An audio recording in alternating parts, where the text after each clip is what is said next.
يستروب مدرب الاهلي في لاعب عجبه جدا جدا جدا، وقال لك اللاعب ده مش هقدر استغنى عنه الفتره اللي جايه خالص. قال لك اللاعب ده ما فيش منه اتنين في الاهلي. يا رب مين اللاعب ده يا جدعان؟ هتتفاجئ اصلا لما اقول لك اللاعب. يستروب بيشيد بمحمد هاني اشاده غير طبيعيه، وقال لك ان محمد هاني ده لعيب ملتزم جدا يعني في كل مواصفات الباك يمين اللي اي مدرب في العالم يتمناها. قال له كده في الغرف المغلقه.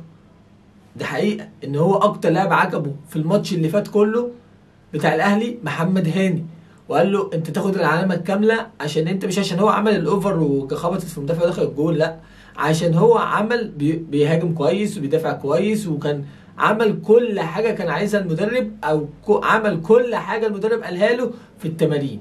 فمحمد هاني اول لاعب يستروب يعلم عليه، يقول لك اللاعب ده خلاص، اللاعب ده اساسي معايا، الموضوع خلاص منتهي. قال لك هو ده اللاعب اللي انا بتمناه، ومحمد هاني ده لاعب مش هقدر استغنى عنه خالص الفتره بتاعت اللي جايه.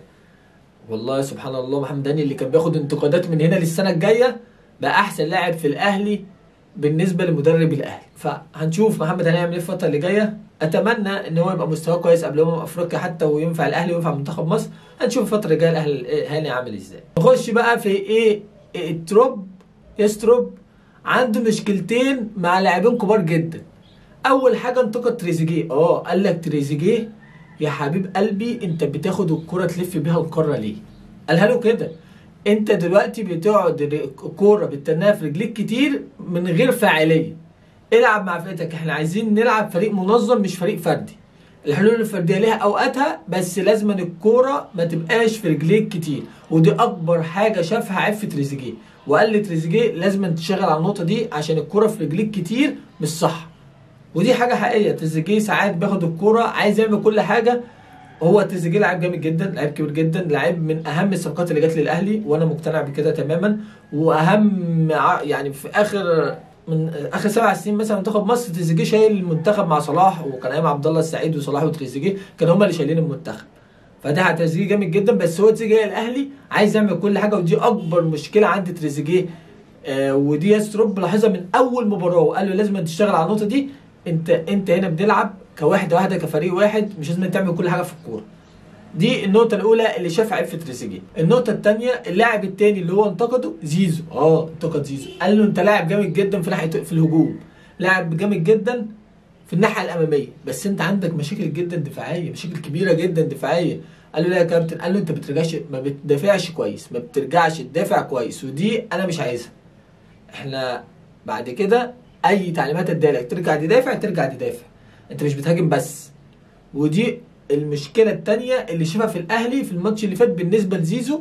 وقال لزيزو الفتره اللي جايه اشتغل انك انت ترجع تدافع مع فرقتك ورا، سواء بقى لو كنت جناح او من قلب الدفاع ترجع تقفل ورا.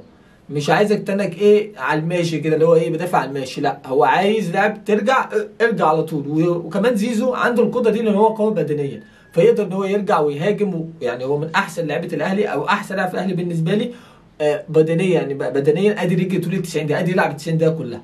فدول كان اكتر حاجات يستروب علق عليها في الماتش اللي فات. وهو طلع قال لك في المؤتمر الصحفي، قال لك انا الشوط الثاني الاداء ما عجبنيش خالص، وكان المفروض نعمل احسن من كده، بس احنا هنتعلم من اخطاء الشوط الثاني هنحاول نصلحها في الماتشات اللي جايه. المدرب بصراحه بدأت تصريحات متوازنه جدا.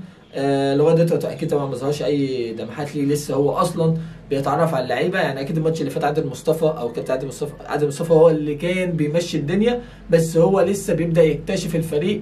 وانا متفائل بيه الفتره اللي جايه الصراحه، وشايف ان هو مدرب هيبقى معاه، بس محتاج وقت بس يفهم اللعيبه وقدرات اللعيبه، وكل واحد يعمل ويغير البدله بقى. اللي هيقعد يطلع بدله كتير هيزهق، يعني فاهم، ماتشات كتير والبدل كتير ما بتفائلش بيها. دي النقطة. الزمالك، نروح للزمالك. الزمالك ماشي كسب 6-0 والدنيا معاه تمام جدا ورايقة وجميلة، بس عنده عيب خطير. ايه هو؟ اللعيبة ما بتاخدش فلوس، واللعيبة ما بتاخدش فلوس يعني في مشاكل. اللعيبة ما بتاخدش فلوس يعني في مشاكل، هيحصل مشاكل كبيرة جدا. ليه؟ لأن هو الموضوع بكل بساطة، اللاعب ده عنده بيت، محتاج ياكل، محتاج ياكل ويشرب، ويحتاج يجيب حاجات كتير. هتقولي بياخد ملايين، انا عارف انه بياخد ملايين، بس هتلاقيه برضه بيشتري فيلا بملايين، مش عارف عليه اقساط، مش عارف عربيات بملايين كده. ما هي الحياه بتديش واحد كل حاجه. فما علينا من النقطه دي. هو كده كده اصلا الزمالك عنده ازمه ماليه كبيره جدا، وده خلى احد لاعبين الزمالك هيروح يشتكي الزمالك في الفيفا بنتائج قال طلع ده على تصريح وكيل اعماله، مش هنعدي والله، تصريح وكيل اعماله قال يا جدعان الزمالك ما بيدفعش باقي الاقساط لسانت تيان ولا لوكيل اللاعب. جميل ماشي. بنتائج من ساعه ما جه خد $7500 ولسه ما باقي له بقيه فلوسه، بقيه الفلوس اللي هو ما خدهاش دي قادر ان هو يرفع بيها شكوى للفيفا. فعشان تعرف وتتاكد ان الزمالك في حاله صعبه جدا، وده اول لاعب يتمرد على الوضع المادي، فبالك بقى بقيه اللعيبه خلي بالك لسه معاك محترفين تاني.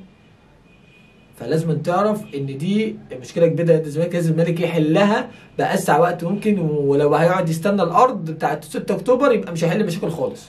لازم يشوف لها حلول خارجيه، على الاقل حتى يدي اللعيبه تطعيمات كده من الايه، من المرتب عشان يقدروا يشتغلوا ويقدروا يشوفوا الدنيا بتاعتهم ماشيه ازاي، عشان على الاقل حتى يدوك في الملعب. عشان كده الزمالك خلي بالك هو في صداره الدوري والاهلي في صداره الدوري، بس هو بيراميدز لو كسب كل الماتشات هيبقى هو اللي في صداره الدوري، هيبقى فرق تقريبا 3 نقط او نقطتين، تقريبا نقطتين.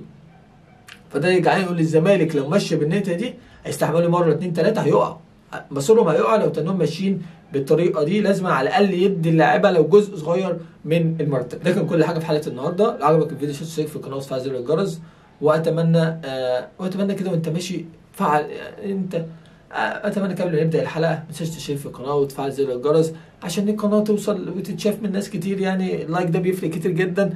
واتمنى ان شاء الله الحلقه تعجبك. وقبل طبعا ما نختم الفيديو تشترك في القناه وتفعل زر الجرس، تحط لايك كده وانت نازل، حط اللايك الجميل.